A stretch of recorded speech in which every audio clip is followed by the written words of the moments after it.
So hello my friend, this is a video about addiction, and so we'll jump right into it with some questions. How would you define addiction? So in my opinion, an addiction, it's mainly a habit or a behavior you cannot control that has a bad impact over your life. So of course, when we hear addiction, we all think about drug, alcohol, and this kind of stuff. But I think it can be way broader, and it can expand to porn addiction, even scrolling and this kind of stuff.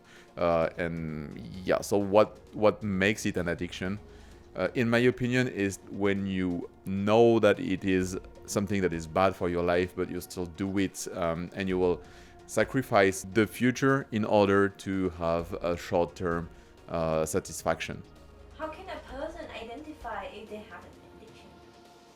Yeah, it can be tricky, but I think to answer that question, we should just refer to the definition, and it's when you have a behavior, when you keep doing something knowing it's bad for you, when you will let's say take this snort of cocaine, you know it's bad for you, but you still do it for some reason, and you keep doing it. Like if it's a one shot, we can't consider that as an addiction, of course, but if you keep doing this thing that is bad for you, knowing that it's bad for you, this is when you have an addiction, I believe.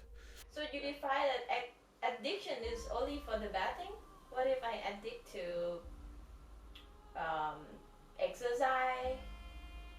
I believe you should consider as an addiction something you want to get rid of, something that if your life would be better without it. If you're, I think that it's actually what life is all about, to get addicted to the right thing, get addicted to enjoying time with your family, get addicted to go to the gym, right? Because it has a good impact over your life. Okay, what if you're addicted with your girlfriend? Yeah, it depends. It can go both way, right? You can have a relationship that is very bad for you.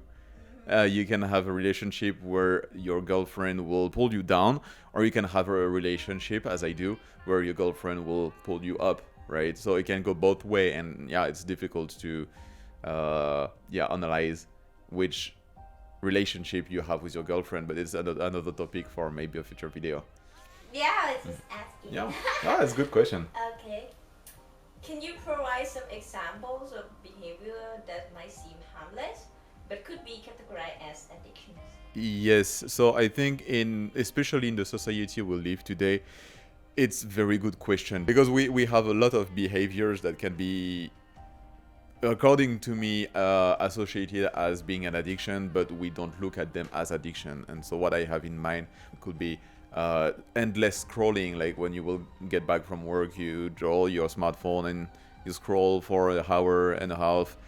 And if you do that one night, it's okay, but if you do that every night, you're facing an addiction. And same way, it can be binge watching, and for the same reason. And another addiction way too many people are facing nowadays without realizing it is the porn addiction. And like masturbating is not a problem, but it become a problem when you cannot masturbate without porn anymore. It's really the symptom of an addiction. Like you're depending on porn to masturbate. Like you're depending on watching other people making love for your self-pleasure. Like there is a problem there. It sounds like dependence on something. Yes, yeah, addiction and dependency are very linked, and you can see that through withdrawal symptoms, right? Like especially for drug addicts, but it works for other addiction as porn, where when you don't have your dose, when you don't have this activity, you actually feel bad not doing it. Like especially for heroin addict or cocaine addict, they have this feeling of withdrawal that really is the testimony of dependency toward the product. So eating snack like me is an addiction as well. Well, yeah, it depends. It always depends. Like, does it really have a bad impact over your life? Yeah, sure. Like, if you do that for 30 years, maybe it will. But do you feel dependent about that? Yes, if I don't consume sugar in the life is just terrible. Yeah, so maybe you're facing an addiction here. Yeah. Okay, let's move on to the next question. How does addiction affect an individual person's life, social relationships, and professional life? Yeah, in a lot of way, in my opinion. But first, what I experience is that, yeah, after you did that activity you're addicted of, you feel shameful because you know you did something bad, something that has a bad impact over your life and something you're not proud of. And so it impacts directly your mental strength and you feel shameless. And when you feel shameless, you lose confidence. And when you lose confidence, well, you're socially awkward, I believe, right? So that's one point. Also, it annihilates the willpower of doing anything else. When you do alcohol, porn, drug, this kind of stuff, it releases a lot of endorphin. So it's the hormone of success, of like the hormone that the brain will give you, because you did something great, you achieved something, and so you're cheating the releasing of this hormone. So you don't need to do anything else to feel proud. Like I'm 100% sure when I said, like, if someone spent an entire morning masturbating, he's not going to be productive in the afternoon. 100%. And that goes the same way for drug. Like if you smoke a bunch of joint or take some cocaine in the morning or drink alcohol, you're not going to be productive in the afternoon for sure. Or even if you are, you would have been way more productive if you haven't been weak facing your addiction, for sure. In your view, what role does society and culture play in promoting or discouraging addictive behavior? Yeah, I think nowadays the society has a very bad impact over that, and especially because it's promoting and making normal the consumption of porn, the consumption of alcohol, the consumption of, like, the overconsumption of easy and fast content over the internet. Yeah, and that for commercial reason and maybe for like easiness. Like the parents will feed their children with social media and this kind of stuff because it's easy. It's the easy way to get rid of the children. So from a very young age, we are addicted to this kind of stuff, right? The other role it has, and I think, in my opinion, it's way worse, is that we encourage people to accept themselves the way they are. And I think it's dramatic because I think as human we should always strive to get better, always aim to improve, and to realize that we have flaws and to do what we can to correct those flaws.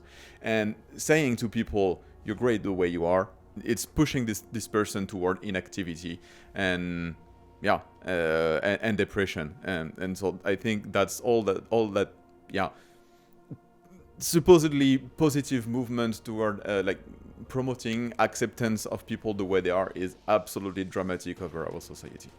You talking about something that promoting addictive behavior, but how about something that discouraging Maybe community level, I see maybe people trying to encourage each other toward becoming better human beings. I don't really have example about that, so how I about don't know. campaigns like in Thailand? There's so many videos from government or whatever. They're trying to have a campaign like you go no alcohol for 3 months, Okay. according to like religion stuff. And also, I'm not knowledgeable about that. yeah, but just Yeah. just example. Okay, In Thailand, we have that like campaign. Okay, that's great. That's awesome. Yeah, you just like okay, at least 3 months, don't do that. Yeah. Okay. So yeah, that's awesome.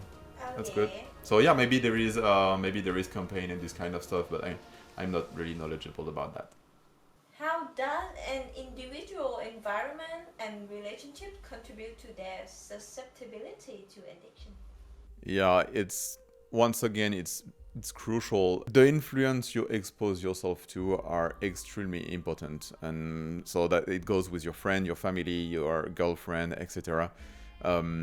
If you have people who tend to let themselves go into this addiction, into the alcohol consumption, drug consumption, etc., you will be way more exposed to that, and so it will be way easier for you to to like try a first time and then become addicted, and the day you're facing this addiction, you're in that death spiral, and it's very difficult to get out because you are surrounded with people you love who pull you downward. And yeah, that's very difficult, but you need to identify those people who pull you downward, and as hard as it is, you need to put a huge distance between you and them. Yeah, you should control that, as difficult as it is. What are some of the most effective strategies you have seen for managing and overcoming addiction?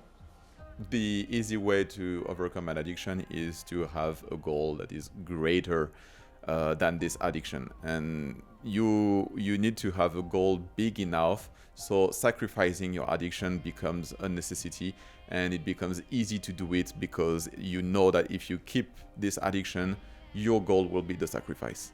Sacrificing this goal will be way more difficult for you than facing this addiction. And the day you realize that you have this goal, the day you will look at yourself in the mirror saying, I cannot continue like that, because if I continue like that, my goal will be sacrificed.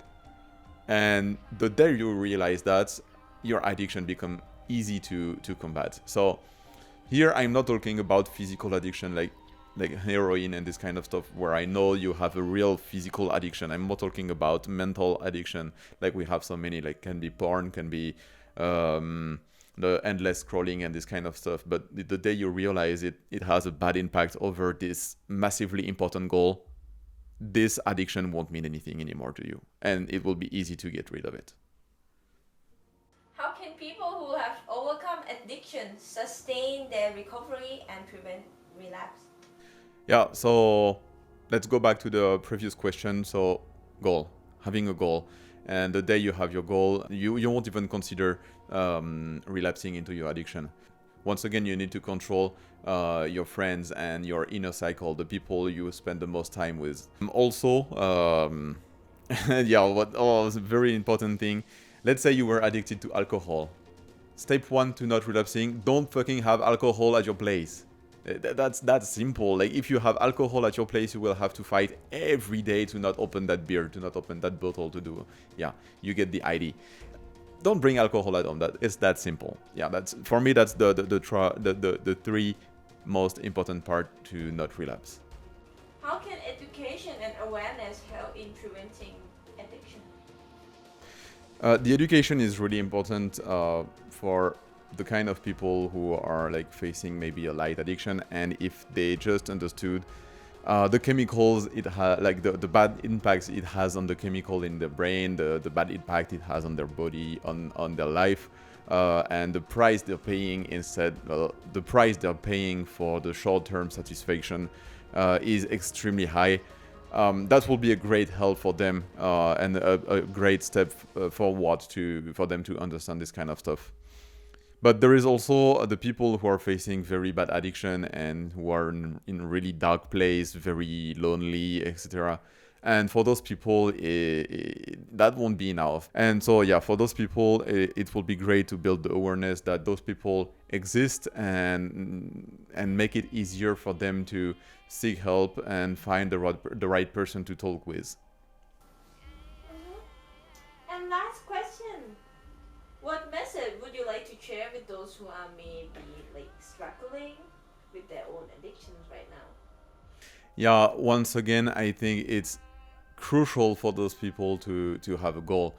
You really need to find a goal, to find a purpose, to find something that fulfills you. Because like what you're trying to do with an addiction is to fill a void, and once you feel something that fulfills you, yeah, that's the proper word. Fulfills you, you won't have a void to fill anymore with any kind of addiction. So yeah, that's just another way to say that find your goal, find your purpose, find something that is more important than your addiction. That's the most crucial part. All right, my friends, so thank you for watching this video. I hope it was valuable. It's a subject extremely personal for me, so I hope I hope you enjoyed this video. I hope you find value. I hope you spend a good time. We invite you to follow us on the socials. You can find all the link in the description. Also, we created a journal template to help you create valuable journal entries, track your SMART goals, track your habits, and track your challenges. It's 100% free. You can download it on our website that you can find in the description as well. Yeah, and so yeah, we will see you in the next video. Bye!